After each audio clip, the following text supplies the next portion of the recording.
우리 한번 따라서 하실까요? 더 큰 은혜, 더 큰 비전, 더 큰 축복.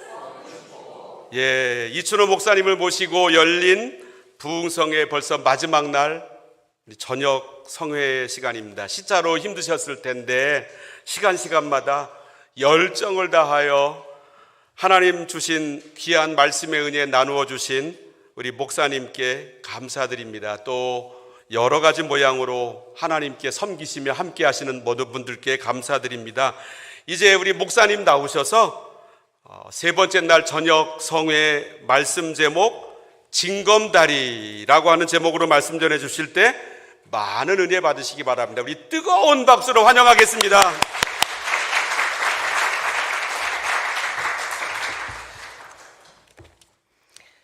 할렐루야.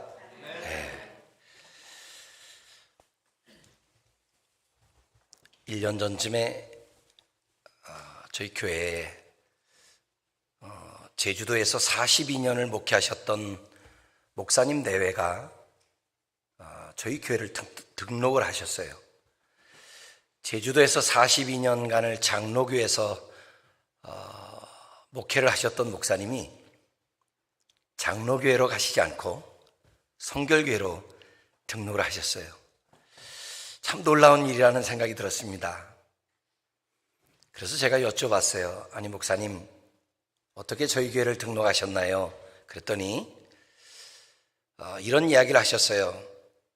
홍성 지역으로 이사와서 같은 교단을 찾아가려고 가서 예배도 드려보셨다는 거예요. 그리고 다른 감리교도 가보고, 그리고 성결교는 3순위로, 1순위도 아니고 2순위도 아니고 3순위로 성결교회를 와서 예배를 드렸는데 한 가지가 다른 교회와 달랐다는 거예요. 난 그 한 가지가 담임 목사가 설교를 잘해서 이런 말이 나올 줄 알았어요. 근데 그런 말은 안 나오고, 목사님이 설교를 하는데 성도들의 아멘 소리가 제일 큰 교회가 성결교회였다는 거야. 아멘. 그래서 제가 그때 깨달았어요. 여러분들이 전도를 못해도 괜찮아. 예배 시간에 아멘만 크게 해도 하나님께서 영혼을 정착시키게 하시는 은혜가 있더라는 거예요. 그 이야기 하려고 했어요.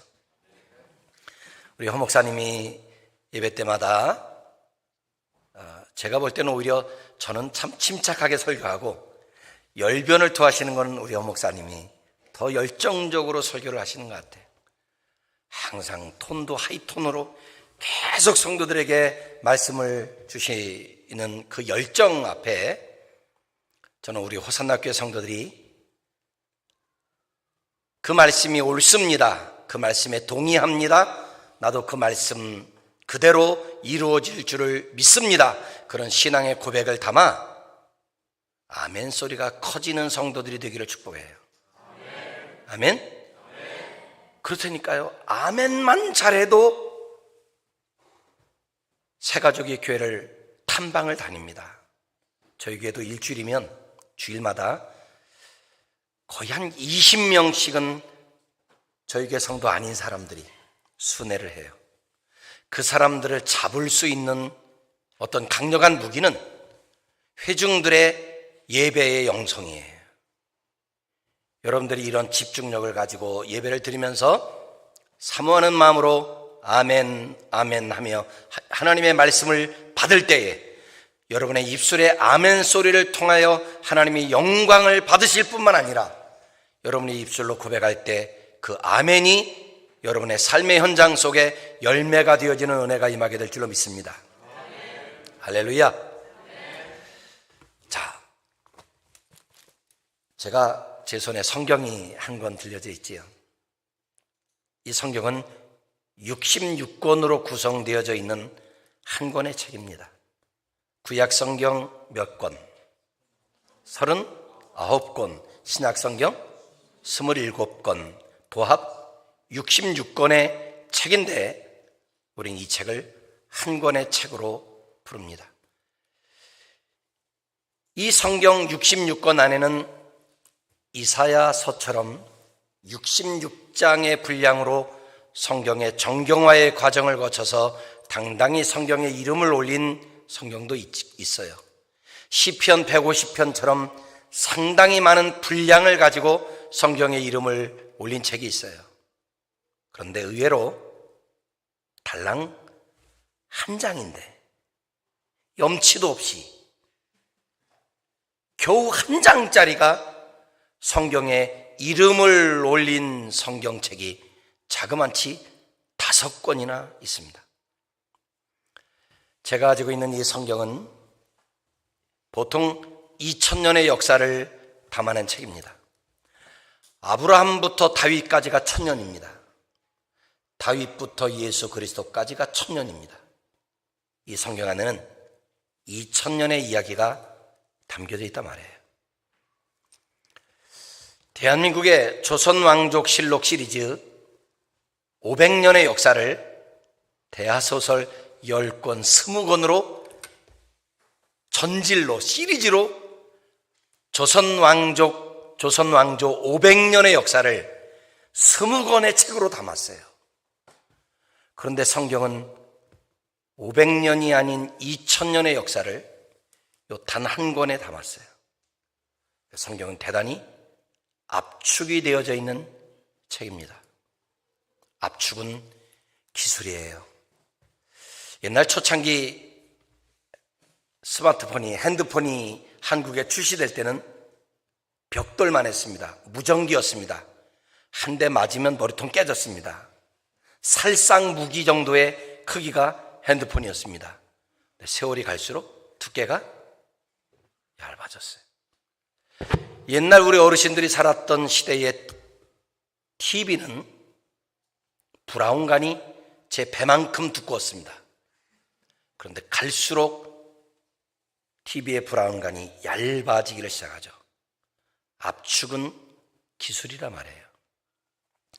그 조선 왕조 500년의 이야기를 20권에 담았다.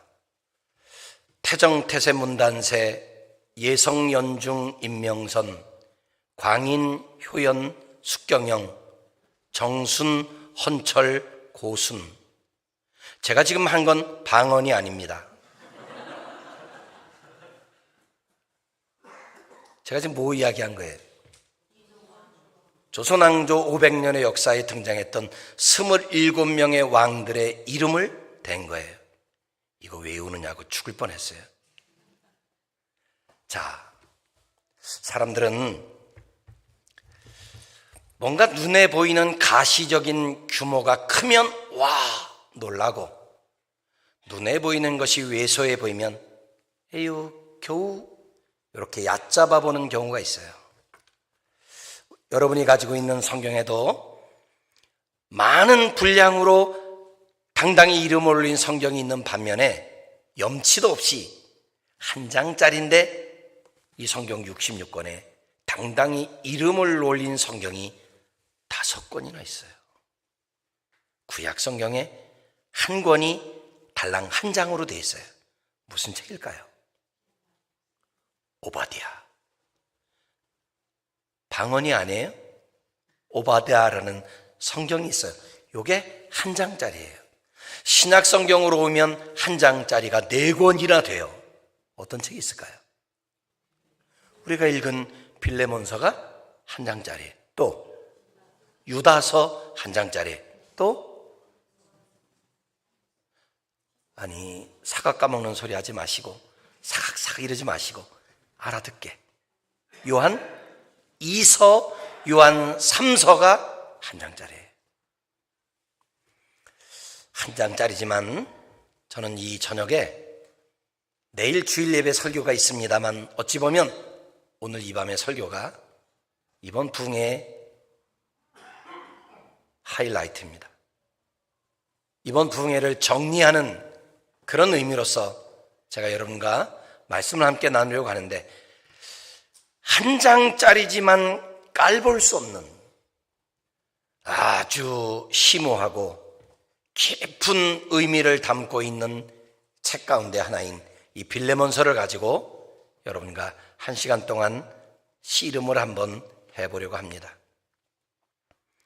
사도 바울이 인생의 노년에 인생의 끝 무렵에 있을 때 바울은 아주 쓸만한 젊은이 한 사람을 만나게 돼요. 그 사람의 이름은 오네시모입니다.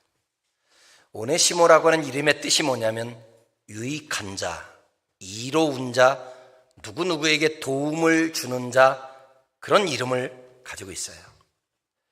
이 오네시모가 어떤 경로를 통해서 지금 가택연금 상태에 갇혀있는 바울을 찾아와 만나게 되었는지는 정확하게 알 수는 없으나 오네시모가 바울을 찾아왔고, 그리고 바울은 오네시모를 만나서 복음을 들려주었고, 그 복음을 들었던 오네시모가 예수님을 영접했고, 그런 과정을 거치면서 오네시모가 자주 바울이 감금되어져 있는 감옥으로 면회를 왔던 것 같아요.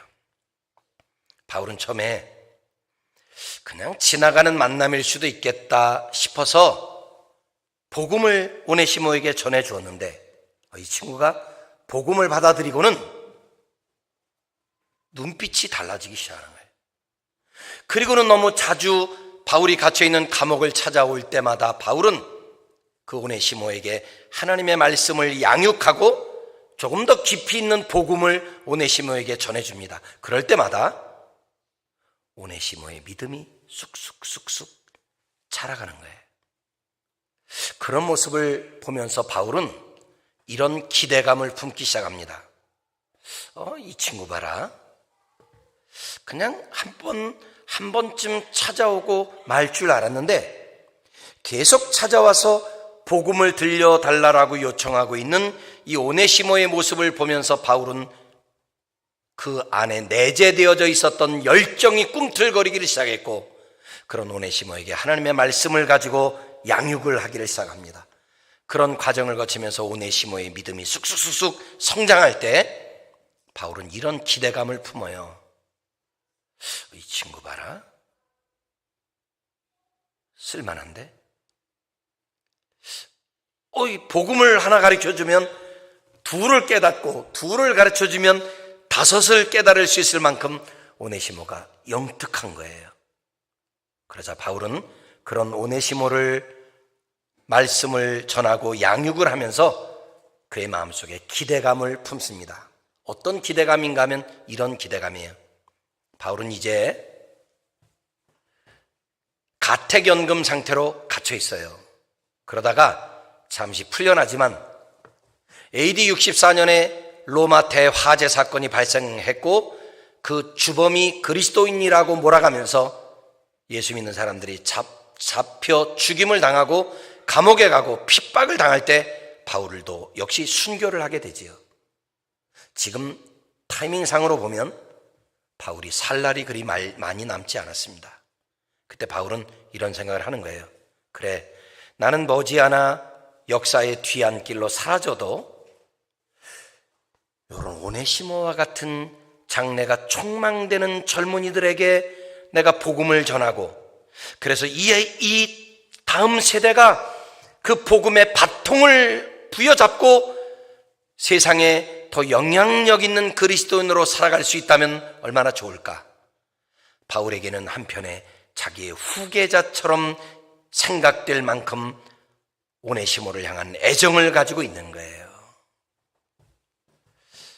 나이가 든 바울에게 자기의 뒤를 이어 복음의 사역을 감당해 나갈 수 있는 영특하고 쓸만한 젊은이 하나를 만났다는 것은 바울의 심장을 더 뛰게 만드는 요소입니다.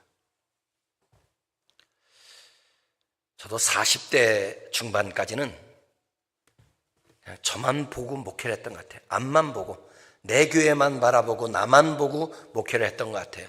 그러다가 개척한 지 10년 만에 상가교회를 벗어나 10년 만에 부평 시내 한복판에 600평의 성전을 건축하고, 개척하고 난 13년 만에 출석교인이 400명에 가까운 성도들로 교회가 부흥을 하게 됩니다. 본당이 140평 정도의 120평 정도의 본당이었는데 그 120평에 약 350명, 400명이 앉으면 꽉 차는 거예요. 어느 날 예배를 드리는데 사람들이 서 있는 거예요, 뒤에. 그래서 이 가장자리와 이 통로에 색깔 있는 의자를, 1인용 의자를 하나씩 빼놓고 여기에 가운데서 성도들이 앉아서 예배를 드리는 모습을 보고 제가 제 살을 한번 꼬집어 봤어요. 이게 웬 은혜냐? 이게 웬 축복이냐? 개척교회가 힘들고 어려운 때에 오늘 새벽에 말씀드렸죠? 흙수저 중에 똥수저인 나를 하나님이 이렇게 부흥을 경험할 수 있는 은혜를 주시다니. 그러면서 제가 하나님께 한 가지 고백했어요. 하나님, 이건 다 하나님의 작품입니다. 이건 다 하나님이 하신 일들입니다. 그렇게 하나님께 고백을 드리는 순간 제 가슴 속에 하나님께서 던지시는 음성이 하나 들려오는 거예요. 이렇게 말입니다. 준호야, 이 목사야, 너 진짜 이거 네가 한 게 아니라 내가 한 거라고 믿니? 그래서 제가 그랬습니다. 하나님, 내가 한 거 없습니다. 이런 부흥을 경험한 것, 이거 다 주님이 하신 일입니다. 그런데 또 하나 감동이 오는 게 뭐냐면, 그러면 너 이 성도들 잘 키워서 이 땅에 작지만 건강한 교회를 세우기 위해 성도들을 떼내보내서 분리개척을 할 수 있겠느냐, 이런 감동이 오는 거예요. 여기서 성도들 잘 키워서 수십 명씩 성도들을 떼어내보내서 이 땅에 작지만 건강한 교회를 세워내라는 그런 감동이 내 안에 온 거예요. 그리고 한창 교회가 성장하면서 많은 목사님들이 다른 지방에서 저희 교회를 탐방 오면서 많은 목사님들이 제게 물어왔어요. 이 목사님, 어떻게 상가 목회를 10년 동안 하고 10년 만에 이런 교회를 건축하고 이런 부흥을 경험할 수 있는 노하우가 뭔지 가르쳐 주십시오. 근데 사실 가르쳐 줄 내용이 없었어요. 왜냐하면 하나님이 하신 일인데, 내가 무슨 원리를 가지고 방법을 가지고 여기까지 온 것이 아니라 그냥 하다 보니 여기까지 온 거지, 내가 무슨 계획을 가지고 달려온 것이 아니라 정말 하나님의 은혜라는 사실을 깨달았어요. 그 감동이 오면서 제가 하나님께 그렇게 기도했어요. 주님, 내가 출석교인 500명이 넘으면 분리개척을 하겠습니다. 근데 성령의 감동이 오기를, 아니야, 500명이 되면 분리개척한다고 말하지 말고 너는 먼저 그의 나라와 그의 의를 구하라. 이 말은 지금 하라는 거야. 분리개척을 350명 모이는데 이 감동이 식질 않는 거예요. 지금 하라는 거야. 아니, 건축하면서 빚도 22억이 남아있는데 여기서 성도들을 떼서 분리개척을 해.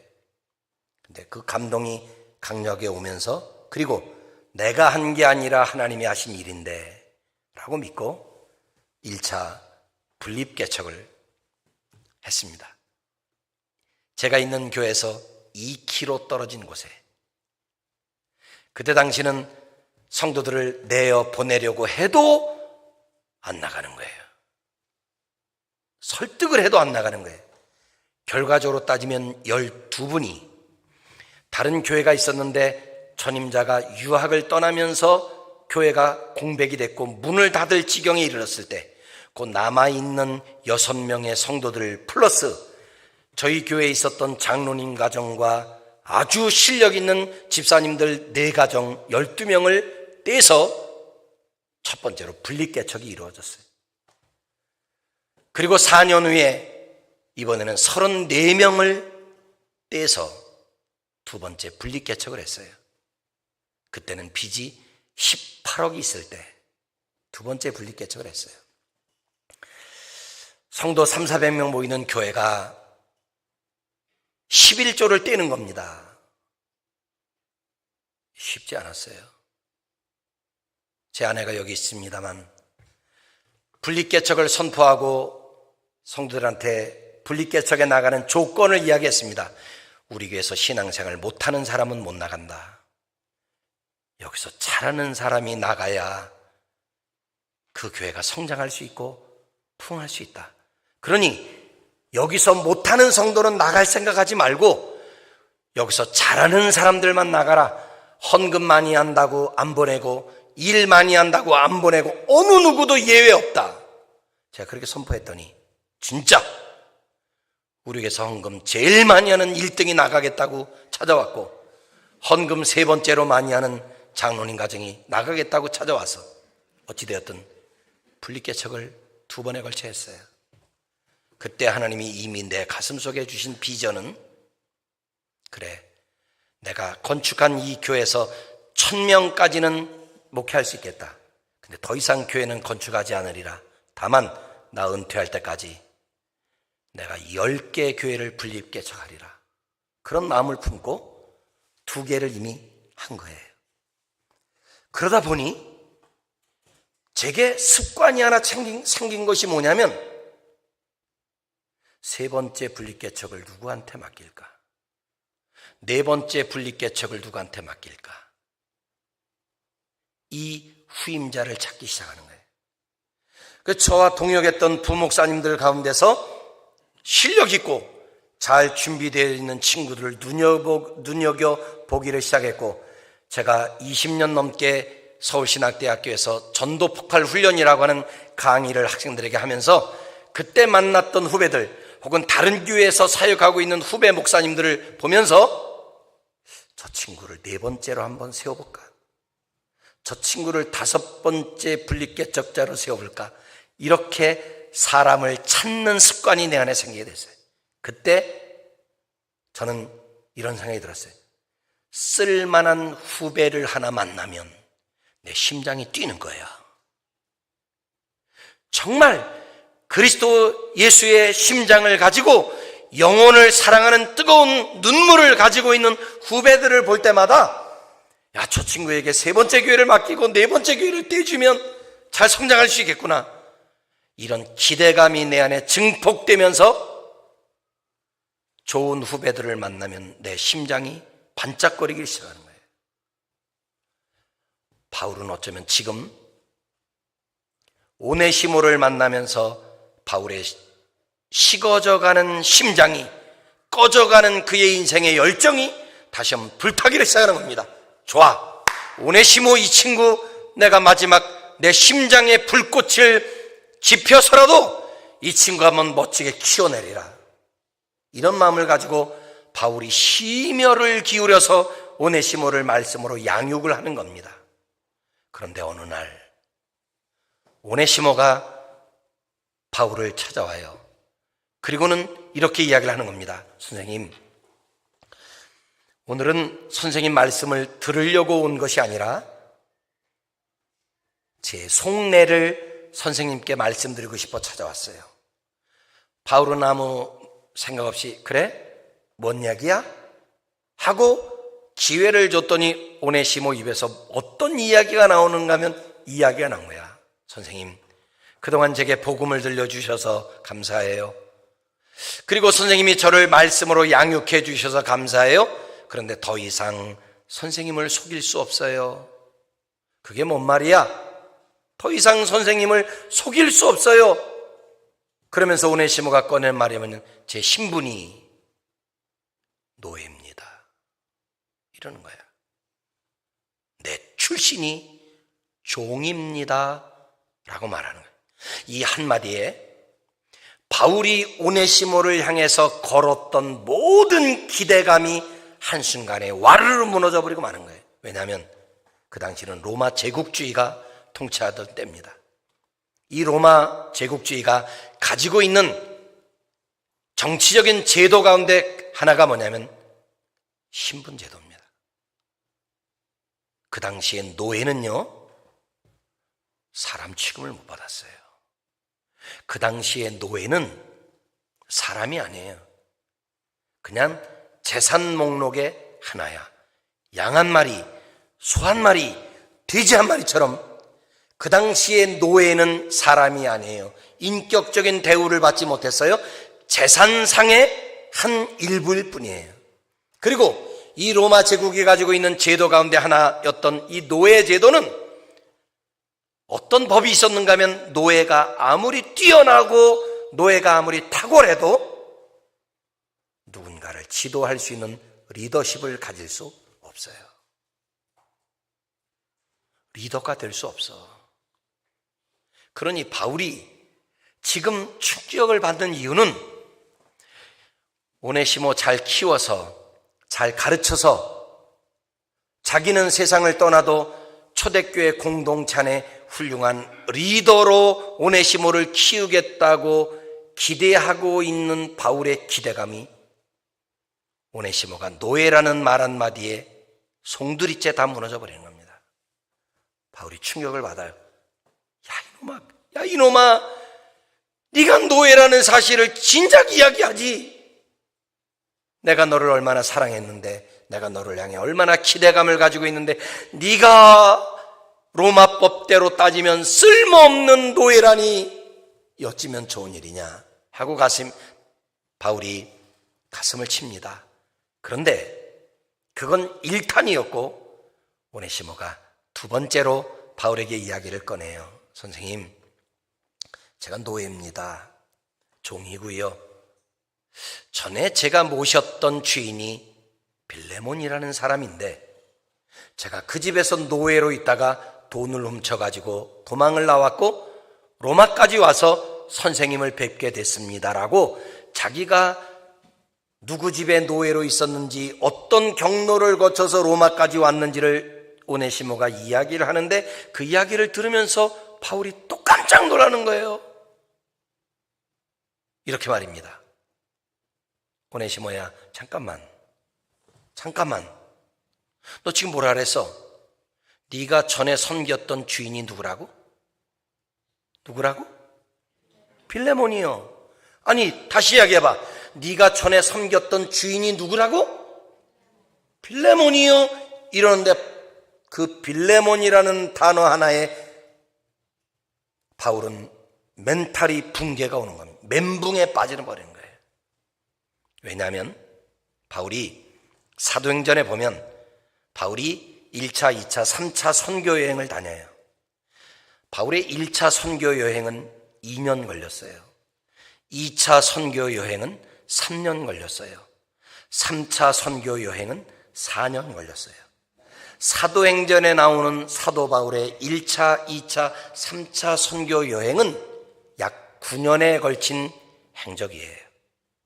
그런데 그 3차 선교 여행 중에서 4년이 걸렸는데 그 4년이 걸렸을 때 바울이 가장 오랜 기간 동안 머물렀던 곳이 에베소라는 지역이 지금의 튀르키예, 터키 서부에 있는 소아시아의 7교회, 요한계시록에 나오는 소아시아의 7교회가 기록되어져 있는 그 지역에 에베소라는 그 지역에서 바울이 2년을 머물면서 집중적으로 제자 훈련을 시켰던 때가 있었어요. 바울이 거기서 제자 훈련 학당을 만들었어요. 그리고 그 훈련 받기를 원하는 학생들을 모집해서 2년 동안 집중적으로 하나님의 말씀을 가르쳤는데 하필이면 그때 2년 동안 에베소 투란노 서원이라는 곳에서 바울 밑에 와서 2년 동안 제자 훈련을 받은 사람이 누구야? 그게 빌레몬이에요. 그래서 바울이 깜짝 놀라는 거예요. 아니 오네시모, 네가 내 제자였던 빌레몬의 집에서 있다가 돈을 훔쳐가지고 나왔다고? 그 생각을 하는 순간 바울이 깜짝 놀라는 거예요. 바울의 관점으로 보면 세상이 넓어요, 좁아요? 좁아요. 하필이면 네가 내 제자였던 빌레몬의 집에서 노예로 있다가 돈을 훔쳐가지고 나왔다는 사실을 발견하고는 바울이 탄식을 하는 겁니다. 아, 이걸 어쩌면 좋으랴. 그런데 결과적으로 따지면 오네시모가 끝까지 숨길 수 있음에도 불구하고 바울을 찾아와서 자기가 노예 출신이요 빌레몬의 집에 노예로 있다가 돈 훔쳐가지고 왔다는 사실을 바울에게 빠짐없이 이야기하는 이유는 두 가지입니다. 하나는 바울의 기대감이 커지는 것을 더 이상 죄송해서 볼 수 없는 마음 하나와, 또 하나는 오네시모가 처음에는 몰랐는데 바울이 전해준 복음을 듣고 하나님의 말씀으로 가르침을 받으면서 자기가 했던 행동이 잘못됐다는 걸 깨달은 거야. 그리고 바울을 찾아와 회개하는 마음으로 죽을 때 죽더라도 내 주인에게로 돌아가겠습니다, 이런 마음 하나. 그리고 바울도 자기 제자였던 빌레몬의 집에서 노예로 살던 오네시모를 끝까지 모른 채하고 숨겨뒀다가는 나중에 자기 제자였던 빌레몬이 이 사실을 알면 자기 제자였던 빌레몬과 바울 사이도 관계가 이상해질 수 있다는 걸 알고 바울은 그 오네시모를 본래의 주인이었던 빌레몬에게로 돌려보내기로 마음을 먹습니다. 근데 문제는 로마 법입니다. 그 당시에 노예는요, 사람이 아니라 그랬죠. 재산 목록의 일부에. 근데 그때 당시에 어떤 법이 있었는가 하면 노예가 주인의 허락 없이 거주지를 옮겼다가 잡히면 죽습니다. 주인이 죽여요, 그냥. 그게 로마 법이에요. 죽여도 살인죄 저촉이 될까요, 안 될까요? 안 됩니다.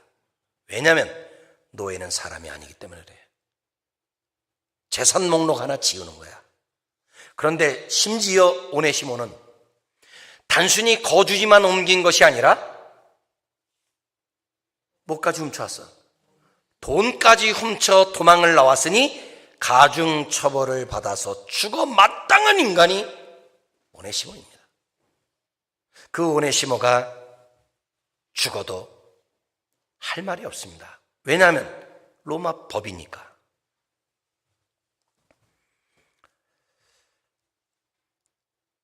우리나라에도 과거 몇 년 전에, 여러분 기억이 나실지 모르겠어요.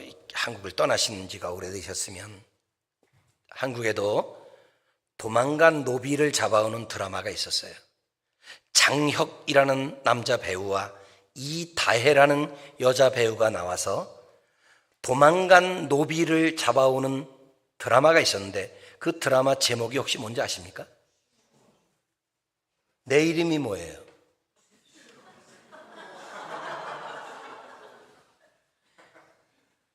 제가 상당히 수준 있는 조크를 했는데 전혀 안 웃으시는 분은 오직 기도와 말씀으로만 사시는 분이고, 웃으시는 분은 그 드라마를 아신 거예요. 추격할 추자, 노비할 때 노비, 도망간 노비를 잡아오는 드라마 제목이 추노야, 추노. 그 드라마를 보면 우리나라에도 도망간 노비를 잡아오면 주인이 인두로 숯불에 쇳덩어리를 달궈서 그냥 얼굴을 지져버리는 거예요. 아니, 어떻게 사람한테 그럴 수 있어? 우리나라도 과거에 노비 제도가 있을 때, 우리나라도 옛날 산업공상부터 시작해갖고 천민 계급, 백정 이래서 신분 제도가 강력하게 있었던 때가 있었잖아요. 저는 그 드라마를 보면서 그런 생각이 들었어요. 아니, 어떻게 사람을 인두로 지져? 인두로 짓는 것은 말이나 소나 짐승에게 이 소유는 내 것입니다라는 표식을 하기 위해서는 지질 수 있어. 근데 사람을 어떻게 얼굴을 인두로 지져? 그것은 노비를 사람 취급하지 않는다는 거예요. 바울은 지금 오네시모를 그 본래의 주인이었던 빌레몬에게로 돌려보내기로 마음을 먹습니다. 그리고 오네시모 역시도 그의 주인이었던 빌레몬에게로 돌아가기로 마음을 먹습니다. 문제는 로마 법입니다. 지금 이렇게 오네시모가 그의 본래의 주인이었던 빌레몬에게로 돌아가면 로마 법대로 어떻게 돼? 죽어요. 그러면 다시 바울과 오네시모 사이에 만날 수 있는 기약이 없어요. 끝이야 여기서. 그래서 바울이 내일이면 오네시모가 본래의 주인이었던 빌레몬에게로 떠나가는 내일 앞둔 오늘 밤에, 지금으로 말하면 바울이 종이 하나를 꺼내놓고 편지를 쓰는 거예요. 편지를. 지금으로 생각해보면 쓰다가 이 문장은 혹여 빌레몬이 조금 불편할지도 몰라 지우고, 다시 문장을 써내려가다가 요건 빌레몬의 심기를 조금 불편하게 할 수도 있어 지우고, 바울이 정성을 기울여서 밤을 꼴딱 세워서 단어 하나하나, 언어 한마디 한마디, 문장 하나하나를 곱씹어가면서 편지를 완성합니다. 그 편지가 뭐예요? 그게 빌레몬서예요. 근데 한 장짜리다 보니 찾기가 너무 어려워. 그래서 손가락이 굵은 사람은 절대로 빌레몬서를 못 찾아. 시골에서 김을 많이 맨 할머니들은 손가락에 거스름이 많이 나가지고 빌레몬서를 못 찾아. 어쩌면 이 자리에 앉아있는 여러분도 지금도 빌레몬서를 못 찾고 찾은 척 가운데 아무데나 열어놓고 찾은 척하고 있을지도 몰라요. 그 정도로 어려워 찾기가. 그 밤을 꼴딱 세운 편지 한 통을 정성스럽게 써내려갔던 바울이 그 편지를 바울의 우편 배달부였던 두기고라는 사람의 손에 의해 빌레몬에게로 그 편지가 전달되는 거예요. 이 편지의 내용 속에 바울이 어떤 마음으로 이 편지를 쓰는지를 여러분과 한번 찾아보려고 해요. 8절을 스크린에 한번 띄워주십시오. 8절 같이 읽겠습니다. 시작. 이러므로 내가 그리스도 안에서 아주, 빌레몬서 1장 8절. 이러므로, 저거 잘못됐는데? 이러므로 내가,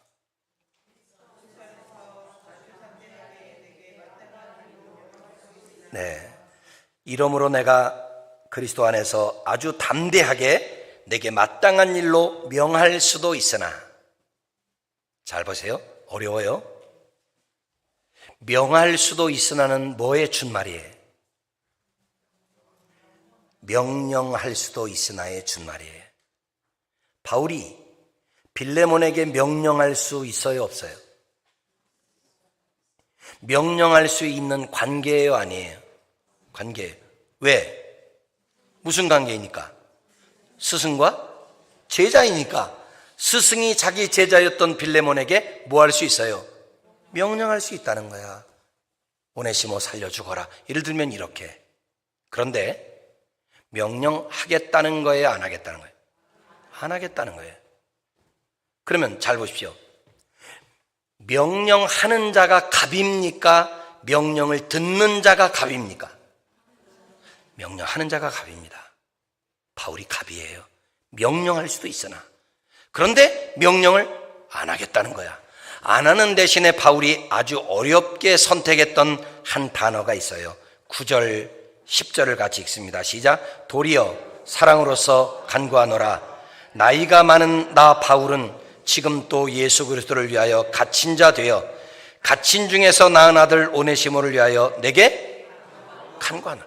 명령이라는 단어 대신에 바울이 어렵게 선택했던 단어가 뭐예요? 간구입니다. 그럼 간구가 뭐예요? 어떻게 구하는 게 간절히 기도하는 거예요? 흉내 한번 내볼까? 맞아요. 간절히 기도한다, 간절히 빈다, 그런 의미겠죠. 여러분, 지금까지 신앙생활하면서 애간장을 녹이듯 간절히 기도해 본 적이 언제 있는가요? 난 이게 잘 마음에 와닿지 않았어요. 그러다가 몇 년 전에 제가 울산으로 부흥회를 간 적이 있어요. 낮 집회가 끝나고 난 이후에 식사를 하고 울산 성결교회 담임 목사님이 목사님 우리 근산대 가서 차 한잔 마십시다. 그리고 저를 데려갔던 곳이 어딘가 하면 울산의 명소 간절곶. 혹시 들어보셨시오? 못 들어보시오? 집에 가서 유튜브로 찾아보시오. 간절곶이라는 곳인데 와 바닷가가 해안가가 쫙 펼쳐져 있는 높은 언덕에 카페촌이 형성되어 있는 아주 절경입니다. 난 그렇게 멋있는 곳을 본 적이 없습니다. 거기 갔더니 한 공터에 해안가가 펼쳐 보이는 그 높은 언덕에 간절곶이라는 명소가 있는데 커다란 돌바위에 간절곶 이렇게 써 있어. 그리고 그 옆에는 동상 2개가 서 있어. 엄마 동상 하나와 딸아이로 보이는 돌비석 동상 하나가 이렇게 서 있어. 동상 2개가. 그래서 제가 궁금해서 물었어요. 목사님, 간절곶? 이 동상 이 어떤 의미입니까? 그랬더니 이 목사님이 이렇게 소개를 하는 거예요. 목사님, 여러 가지 전해 내려오는 이야기가 있으나 이 간절곶은 이런 곳입니다 하고 제가 설명을 해 주시는데 여기 동상으로 서 있는 여인과 어린아이는 한 가정의 아내요 아이인데 아빠가 어부였다는 거예요. 어부라 만선을 꿈꾸고 먼 바다로 고기잡이를 떠났고 어제가 돌아오는 날이었어. 그런데 그만 바다 한복판에 태풍이 일어난 거야. 어제가 내 남편이 돌아오기로 약속한 날인데 남편은 안 돌아오고 연락은 투절되고 생사는 알 길이 없고 그때 이 아내가 어린아이를 데리고 먼 바다가 보이는 그곳에 올라가 애간장을 녹이듯이 내 남편이 무사 귀환하기를 만선은 꿈꾸지 않아도 좋으니 고기 한 마리 못 잡아도 좋으니 제발 사람만 돌아오게 하옵소서. 제발 죽지 않고 사람만 돌아오게 하옵소서라고 애간장을 녹이며 빌었던 곳이 뭐라고? 간절곶이라는 거야. 그 이야기를 듣는데 그 어미의 마음이 느껴지는 거예요.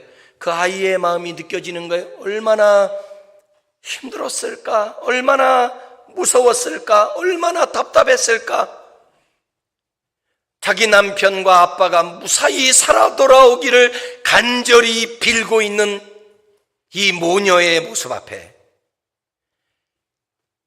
간구라는 단어가 조금 이해가 되기로 시작했어요. 간구가 뭐냐 그런 거예요. 그런데 바울이 명령할 수도 있으나 내게 간구하노라. 저는 어떤 주석을 보다가 이 간구라는 해석을 보면서 와 너무 명쾌하다라는 마음을 가진 적이 있는데 내용은 조금 어려워요. 간구가 뭐냐 이렇게 간구래. 피조물이 절대자를 우러러보며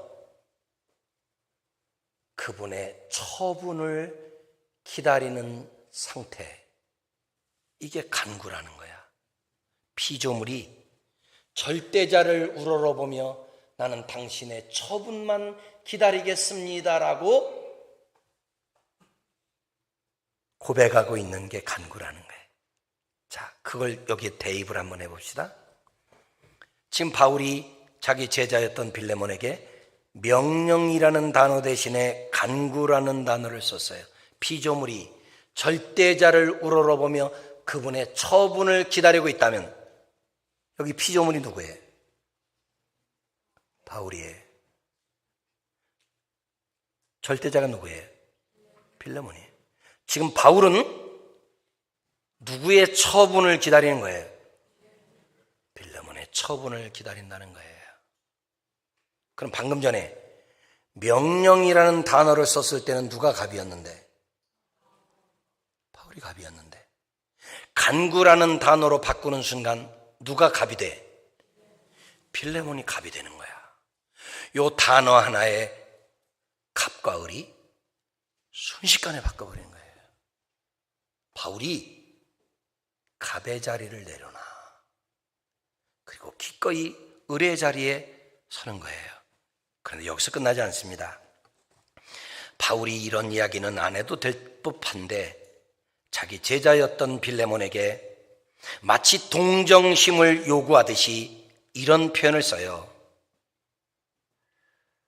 9절을 보면 도리어 사랑으로서 간구하노라. 나이가 많은 나 바울은 지금 또 예수 그리스도를 위하여 갇힌 자 되어. 여기 바울이 좀 비굴하게 보이는 표현이 있죠? 어떤 거예요? 나이가 많은 나 바울은, 이런 표현을 써요. 아니, 빌레몬이 바울이 나이 많은 거 모르나? 근데 일부러 바울이 나이가 많은 나 바울은, 이걸 쓰는 건 이런 의미예요. 빌레몬아, 이 늙은이가 부탁할게.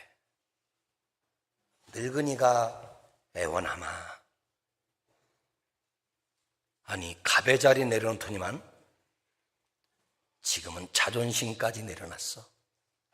그리고 9절 하반절에 보니까 이런 말 안 해도 될 텐데 그리스도를 위하여 갇힌 자 되어. 지금 어디에 있대요? 나 감옥에 있다? 그런 말이에요. 빌레몬아, 나 내게 명령할 수 없어. 네 처분만 바라볼게. 이 늙은이의 부탁을 외면하지 않았으면 좋겠다. 그리고 나 지금 감옥에 있어. 마치 자기 제자였던 빌레몬의 동정심을 유발하듯이 바울이 그렇게 편지의 내용을 이끌어가고 있어요. 그리고 이런 표현을 썼어요. 성경 18절을 같이 한번 읽어봅니다. 18절 시작. 그가 만일 내게 불의를 하였거나 내게 빚진 것이 있으면 그것을 내 앞으로.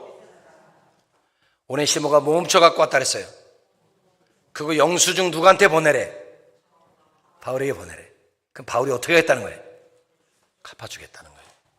근데 제가 볼 때 이건 뻥이에요. 여러분이 잘 아신 것처럼 바울은 자비량 선교했다 그러잖아요.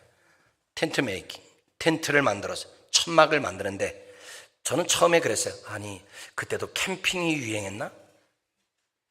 왜 바울이 천막을 이렇게 만들었을까?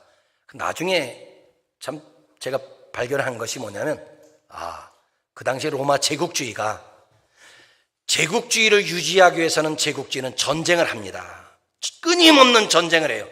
지금은 항공모함이나 미사일이 그냥 포가 쏴버리지만 그 당시에 전쟁은 병력이 다 가야 돼. 병력이 이동을 해야 돼. 그러면 가다가 머무는 곳이 어디예요? 천막입니다. 그래서 그 당시에 천막의 수요와 공급은 너무 많았어요. 수요가 너무 많았어요.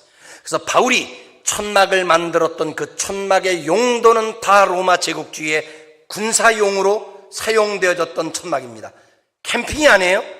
그렇게 해서 바울이 수입을 거두어서 자비랑 선교를 했는데, 지금 바울이 감옥에 갇힌, 가택연금만 2년 있었어요.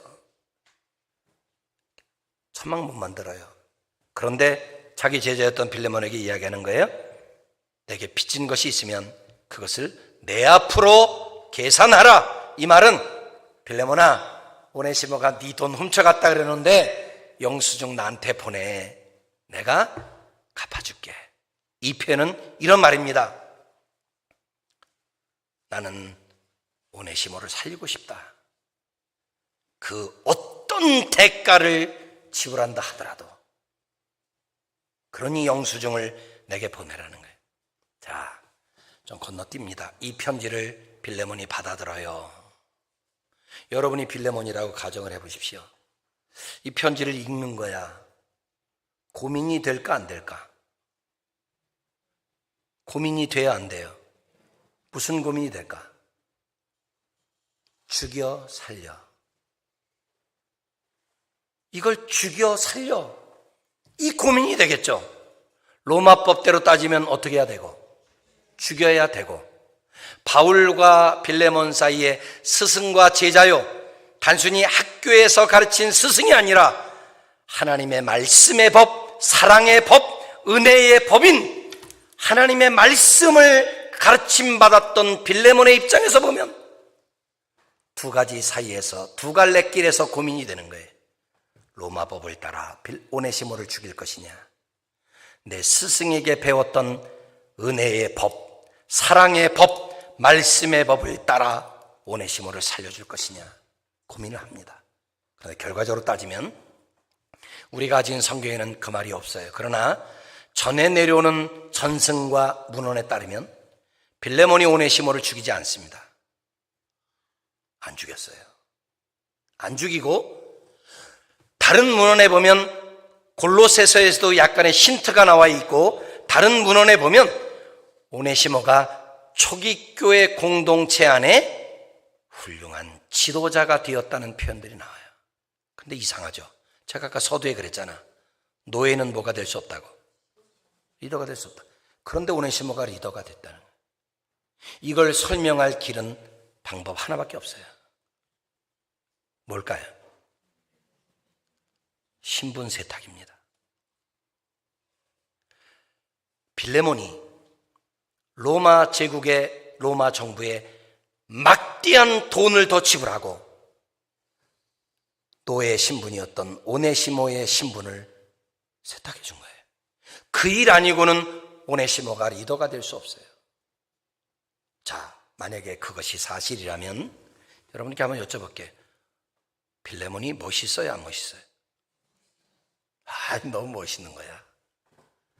저는 이 빌레몬의 매력에 빠져서 이미 딸 시집 보냈지만 제가 개인적으로 기도할 때 그렇게 기도한 적이 있어요. 주님, 우리 딸이 배우자를 만날 때 빌레몬 같은 남자를 만나게 하옵소서. 이 자리에 시집 안 간 미혼의 자매들이여, 빌레몬 같은 신랑을 만나게 되기를 축복합니다. 빌레몬의 키가 몇이야? 키가 몇이야? 몰라. 나만큼이면 어떨래? 몸무게 몰라. 얼굴 생긴 거 몰라. 그런데 멋있어. 왜 멋있느냐? 빌레몬의 허우대가 멋있어서 멋있는 게 아니라, 내가 멋있다는 표현을 쓴 것은 뭐냐면, 로마법과 말씀의 법 사이에서 고민할 법도 한데, 빌레몬이 로마법대로 오네시모를 죽이지 않고 말씀의 법을 따라 살아가는 것을 보니까 바울 밑에서 2년 동안 제자 훈련 받았던 효과가 삶의 현장에서 열매로 나타나, 안 나타나? 나타나고 있는 거예요.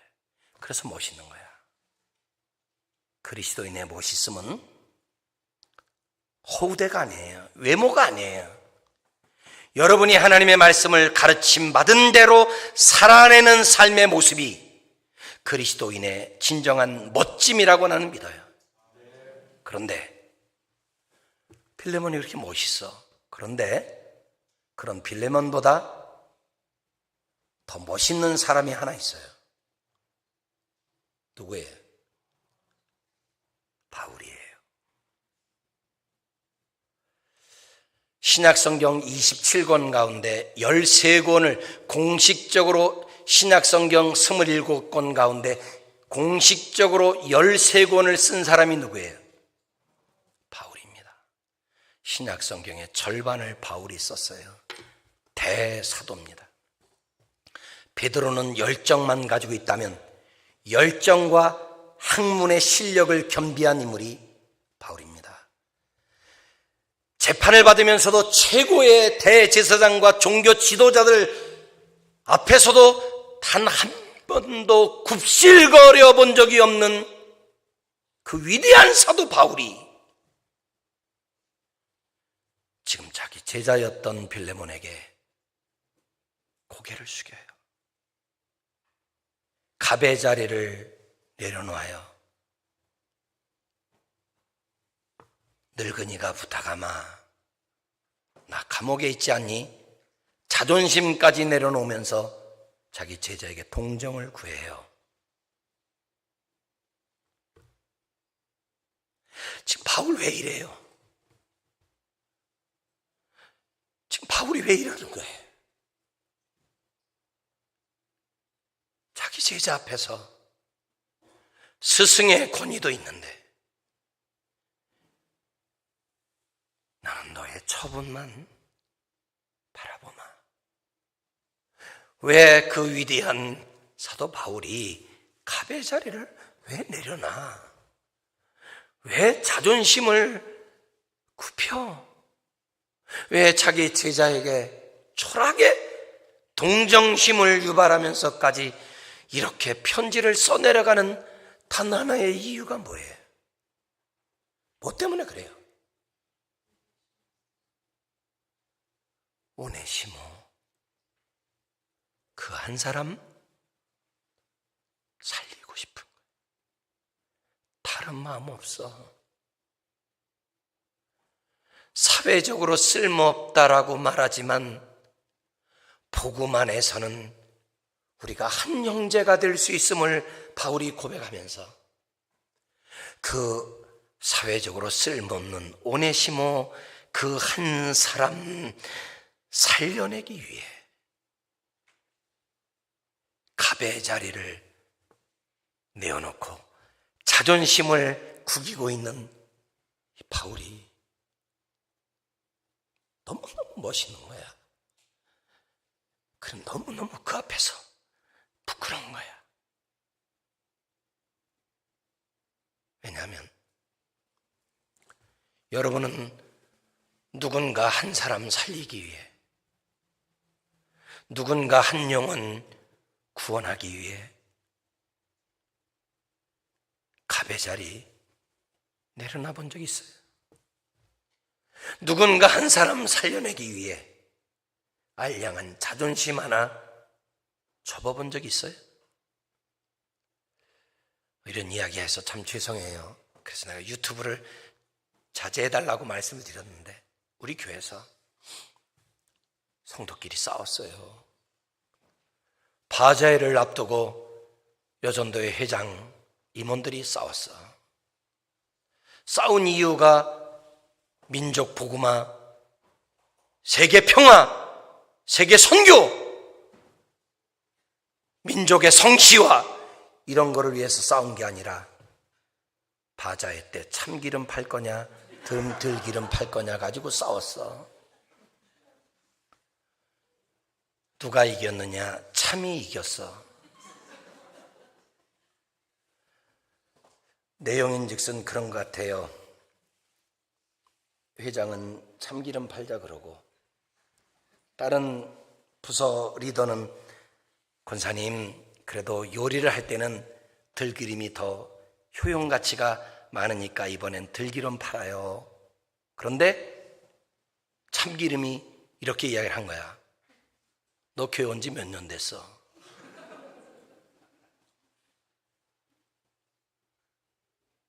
깝치지 마. 그 말 한마디가 들기름이 교회를 떠나는 거예요. 그분이 얼마나 열심히 있고 보배였는지 몰라. 그분이 교회를 떠나는 거야. 아니 나하고 갈등이 있어 떠나는 것도 아니고 하나님이 싫어서 떠나는 것도 아니고 떠나는 사람들의 이유를 물어보면 나 저 사람 때문에 떠나요. 나 저 사람 꼴 보기 싫어요. 나 저 사람 싫어요. 보석 같은 들기름이 떠나간대. 제가 참기름 권사님을 찾아갔어요. 권사님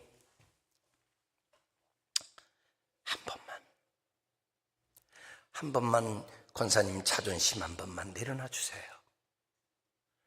저분도 너무 소중한 분입니다. 권사님이 이렇게 한마디만 하시면 어떨까요? 아유, 김 권사님, 그냥 내가 예전에도 늘 전통처럼 참기름만 팔아왔기 때문에 이번에도 참기름 팔자고 했는데 권사님 생각을 내가 좀 무시한 것 같아. 미안해. 한마디만 해주시면 들기름 교회 떠나지 않으니까 그래 한마디만 해주세요.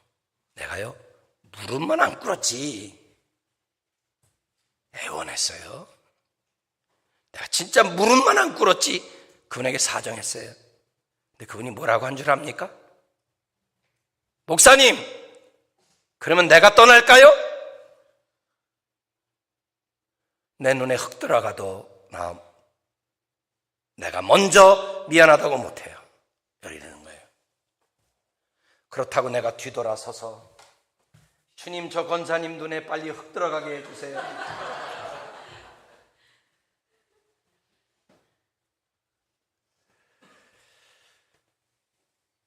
오늘 새 가족이 교회를 등록했어요. 젊은데 30대 후반인데 얼마나 예의도 있고 신앙도 성숙한지. 교회 오자마자 굳은 일을 열심히 하는 30대 후반의 젊은 여인이 주방에 들어가서 요리하고 설거지하고 어른들하고 주일을 준비하면서 식사한다. 쉽지 않아요. 저희는 주일날 600명이 밥을 먹어요. 그 600명이 밥을 먹는 식사 준비를 6, 7명의 후생부가 요리를 해요. 거기 들어가서 얼마나 밝게, 와, 정말 다재다능한 성도가 들어온 거예요. 얼마나 착하고 겸손하고 세상적으로 실력 있는 여인인데 허드렛 일을 감당하는 거예요. 그렇게 열심히 하는 거야. 근데 어느 날 그분이 시험 들었대. 그래서 모든 사역을 내려놓는다는 이야기를 제가 보고를 들었어요. 그랬더니 그리고 나서 왜 그런가 하고 추적을 해보았더니 교회에 그래도 오랫동안 교회를 다니셨던 실력 있는 권사님이 한 분 계신데 이분이 그분을 불러서 이렇게 이야기를 했대.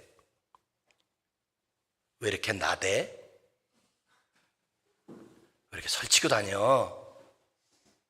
우리 교회는 질서가 있는 교회야. 나대지 마. 한마디에 보석 같은 성도가 교회를 떠난 거예요. 내가 그분에게도 그랬어요. 권사님, 제발, 권사님이 과거에 충성하셨던 거 내가 알아요. 그런데 다른 사람 와서 열심히 하면 권사님 이렇게 이야기해 주시면 어떨까요?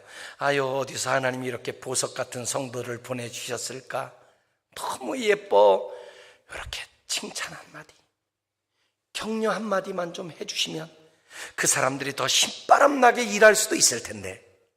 권사님 그렇게 일 좀 하세요. 근데 이분은 수시로 불러.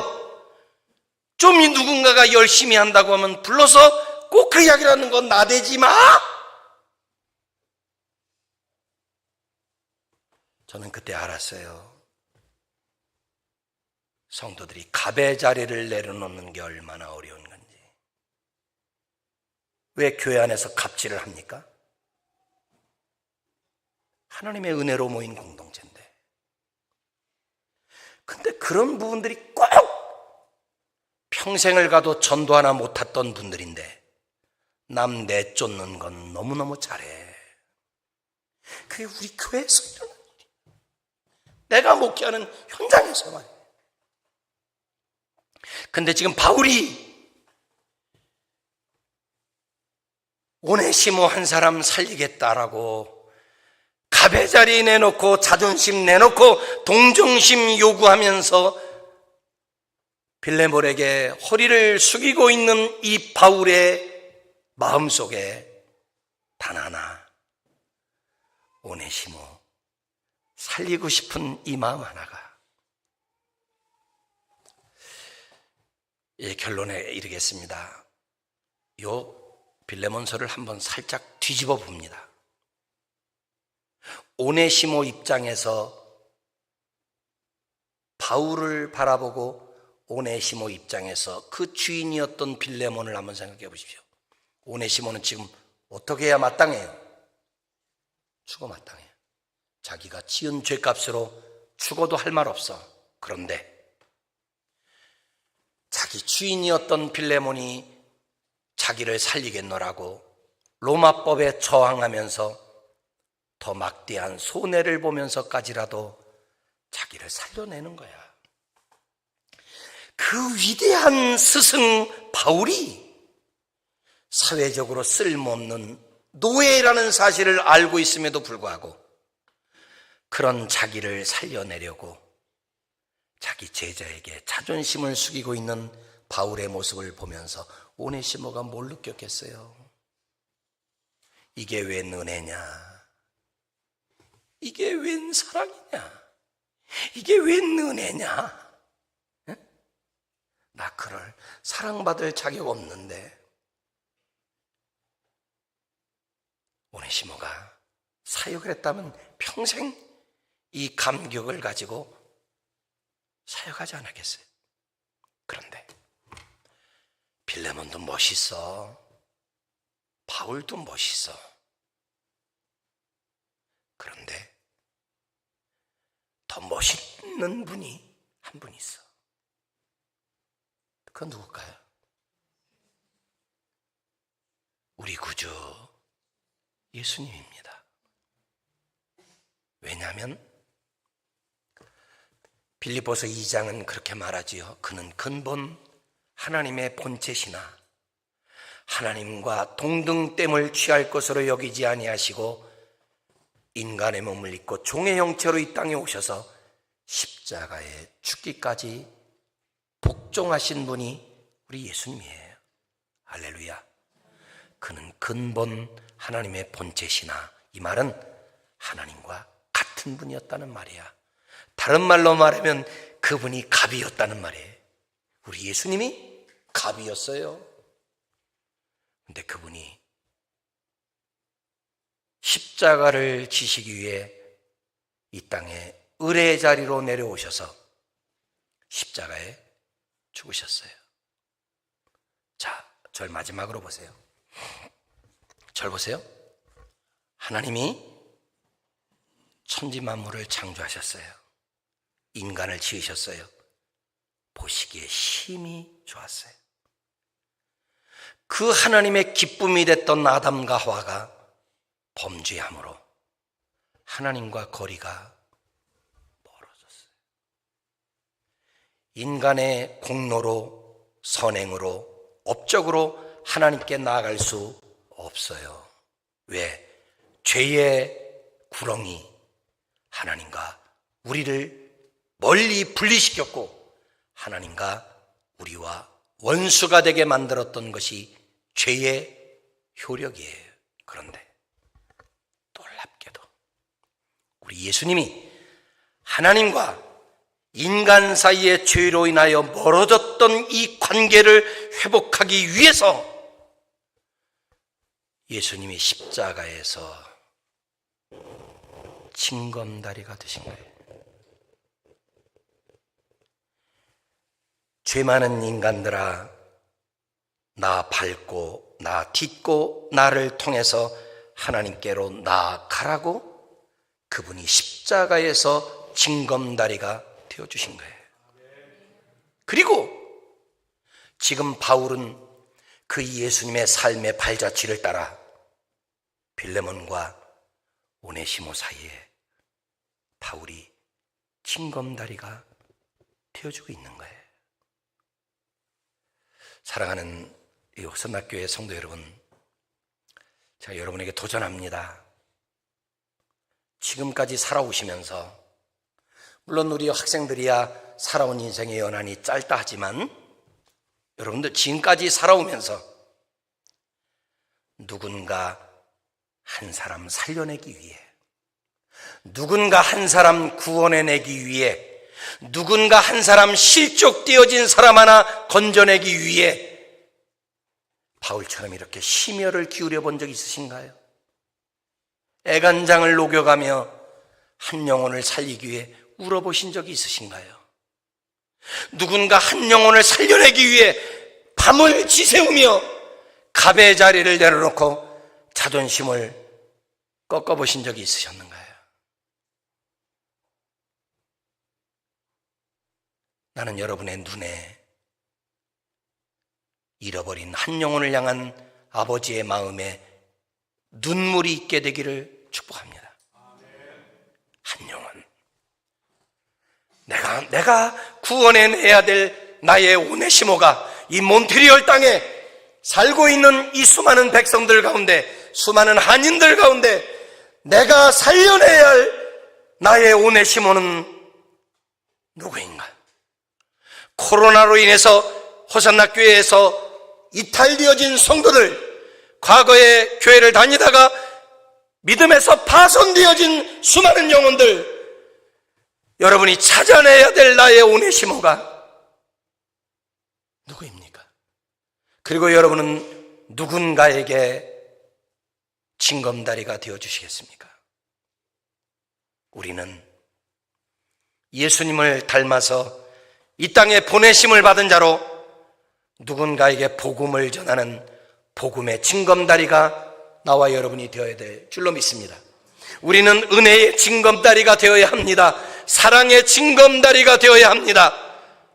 그래서 내 자존심 굽혀서라도 나 밟고 예수님께로 가, 나 딛고 예수님께로 가, 그것을 오히려 기쁨으로 여길 수 있는 진정한 복음의 징검다리. 그래서 여러분 때문에 잃어버린 영혼들이 주께로 돌아오고 구원을 얻는 역사가 여러분 교회 안에 날마다 매주일마다 구원의 열매들이 맺혀지는 놀라운 역사가 임하게 되기를 주의 이름으로 축원합니다. 찬양 한 곡 부르겠습니다.